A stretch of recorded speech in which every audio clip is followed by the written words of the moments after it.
Now, the last leader of the Soviet Union, Mikhail Gorbachev, has died at the age of 91. He's been widely praised for his role in bringing an end to the Cold War. His death has inspired an outpouring of tributes from world leaders, including Boris Johnson, who says he admired Gorbachev's courage and integrity. Well, let's talk to GBNews' Alastair Stewart, of course, a veteran broadcaster long before he joined us, which we're delighted he did. Good to see you, Alastair. You met Gorbachev a couple of times, I believe. Just tell us what your personal impressions of him were.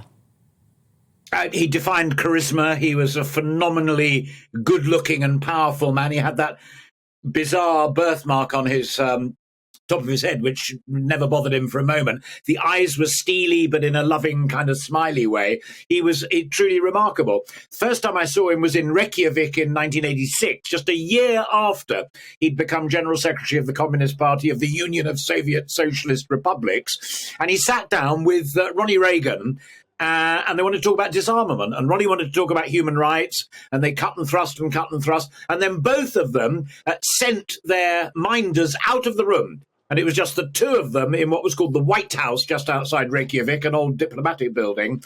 And they got that close to cutting a deal on disarming the world of nuclear weapons and also doing a bit on human rights. Phenomenal.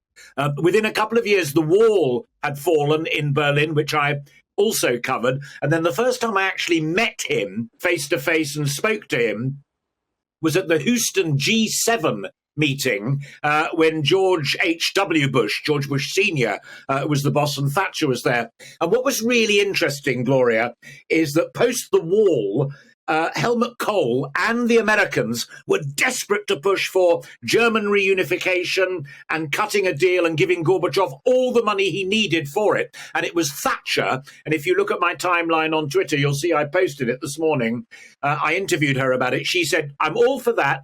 Once we know that his commitment to freedom and democracy, glasnost and perestroika about openness, we want the hard, measurable movement towards democracy. Once that's in the bank, then I'll go along with you." And Thatcher held her line, got a lot of what she wanted, and then eventually, the second time I met him face-to-face and actually interviewed him was at Camp David, the presidential retreat just outside Washington up in Maryland. And I remember saying to him in the kerfuffle, "Do you want British nuclear weapons also included in the disarmament?" And he looked me straight in the eyes and said, "Yes, you as well. The world must be free of nuclear weapons." A truly remarkable and genuinely phenomenal world-changing figure. Honoured to have met him twice. How fascinating. Thank you so much for giving us those personal insights. In terms of his legacy, just tell us what you think his legacy will be. Well, I've been listening very carefully last night and this morning to what a number of people have been saying, and Tom did a lot on his programme earlier on. And I've got a slight niggle with one or two of the people saying, "Oh, yeah, but he only got that far in the Soviet Union and Russia, and in the end it all ended in tears. The generals tried to oust him, and then Yeltsin came along, and the rest is history." But to me, as having been a kid who grew up as the son of a Royal Air Force Bomber Command guy with nuclear weapons in Vulcan bombers at the bottom of my garden, I won't hear a word against him, because I tell you what the real legacy, I think, is of Gorbachev, is the dismantling of communism as a practical economic political system. Gone completely. And Deng Xiaoping did much the same in China, and they've got bigger problems to contend as well. But the key thing is it liberated Eastern Europe by not sending the tanks into Berlin in 1989, as had happened in Hungary in 56 and Czechia in 68. He signalled to all of Eastern Europe, the Warsaw Pact countries, the Comecon Economic Club under the Soviet Union, that they could do their thing.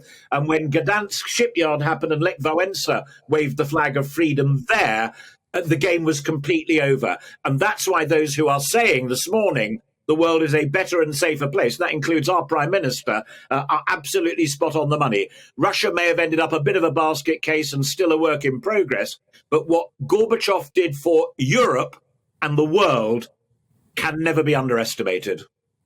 Alastair Stewart, thank you so much for joining us on the show. We'll see you really soon. Thank you.